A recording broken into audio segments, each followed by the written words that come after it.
Hello students, I am Dr. M. Velumani, Assistant Professor in the Department of Civil Engineering. In today's videos, we will discuss an important topic from design of steel structures, namely the design of laterally supported and laterally unsupported beams as per IS 800-2007. This concept is very important for design problems, exams and practical understanding. Introduction to steel beams. Beams are structural members subject to primarily to bending moment and shear forces that carry the transfer loads and transfer them safety to the support. Steel beams are classified as the laterally supported beams and laterally unsupported beams. This classification is crucial because it is directly affected the bending strength of the beam. Bending in beams. When the beam is subjected to bending, compressive stress develops in the one flange and tensile stress in the other. For sagging bending moment, the top flange is in compression and the bottom flange is in tension.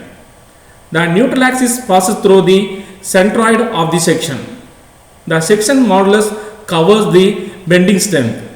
Will steel perform the well in tension? The compression flange is well in buckling, especially if it is not laterally restrained. Classification of beams based on the IS 800-2007.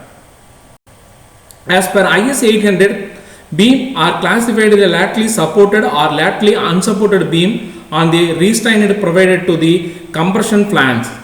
Common beams types of include rolled I-section, build-up plate girders and box sections. The choice of the beam and lateral restraint depends on the span length, loading and structural system. Laterally supported beams. In laterally supported beams, the compression flange is fully restrained against the lateral movement. Due to this restraint, the lateral torsion buckling does not occur. Failure is covered mainly by yielding of the section and the beam can reach its full plastic moment capacity. The design bending strength depends only on the plastic section modulus and yield strength and not on the beam length.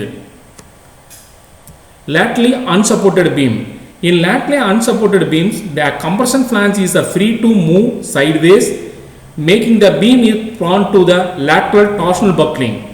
In this case, the beam may fail before reaching its plastic moment capacity. The bending strength depends on several factors such as unbraced length, section slenderness and end restrained. Lateral torsional buckling.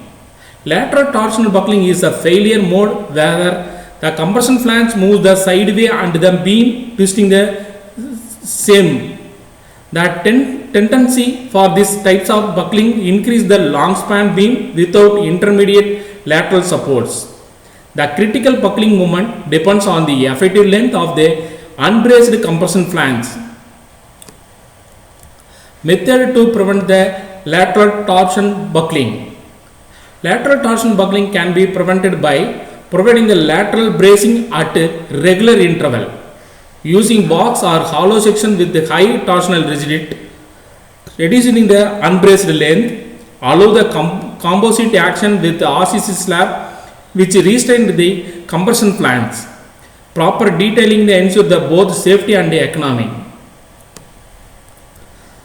The summarize the design of the steel beams depends heavily on whether compression flange is laterally supported or unsupported.